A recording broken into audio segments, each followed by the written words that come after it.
Memory is a simple thing. At its core, it's just recall. Information from something that already happened, available when it's needed. Where you put something, how to get somewhere, what someone said earlier. It's practical, functional, neutral. But somewhere along the way, memory stopped being just that. It became something more. Instead of simply recalling what happened, it started being used to define what it meant. And more than that, it started to define who you are. A moment from the past isn't just remembered. It's carried, turned into a reference point. Something that says, this is me. Something good happens, and it becomes part of your identity. Something difficult happens, and it becomes part of your identity. Patterns form, stories build, and over time, memory turns into something that isn't just about the past. It becomes something that shapes the present. How you see yourself, how you expect things to go, how you respond before anything even happens. And it doesn't feel like identity. It just feels like continuity. Like you're the same person from one moment to the next. But if you look closely, that continuity is being built, not by what's happening now, but by what's being carried forward from before. Memory being used as a bridge, as something that connects everything together into a sense of me. And once that's in place, it starts to feel necessary. Like without it, something would be missing. Like you wouldn't know who you are. But every once in a while, something different happens. Memory is still there, but it isn't being used in the same way. You remember something, but it doesn't define anything. It doesn't say anything about you. It doesn't carry weight. It's just information. A moment that happened. Nothing more. And in that, there's a noticeable shift. The past is still accessible, but it isn't active. It isn't shaping how you feel now. It isn't telling you who you are. It's just there when needed. And when it's not needed, it's not being held.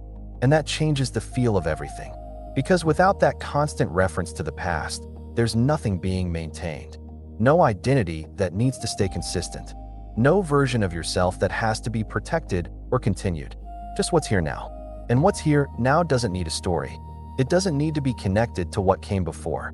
It doesn't need to match anything. It just is. And that can feel unfamiliar at first. Because we're used to knowing ourselves through memory. Through what we've done. Through what we've been through. Through what we believe about ourselves. But without that being actively carried, something else becomes clear. You don't need to hold on to the past to function. You don't need to reference who you've been to respond to what's happening now. You don't need an identity to move through life. You just respond, naturally, directly, without comparison to what came before. And memory still plays its role. You still remember what you need to remember. You still recognize people. You still know how to do things. Nothing is lost, but something is no longer being added. The psychological use of memory, the part that turns it into identity, that part isn't there. And without it, there's no build-up, no accumulation of me over time, no sense that you're carrying your past into every moment.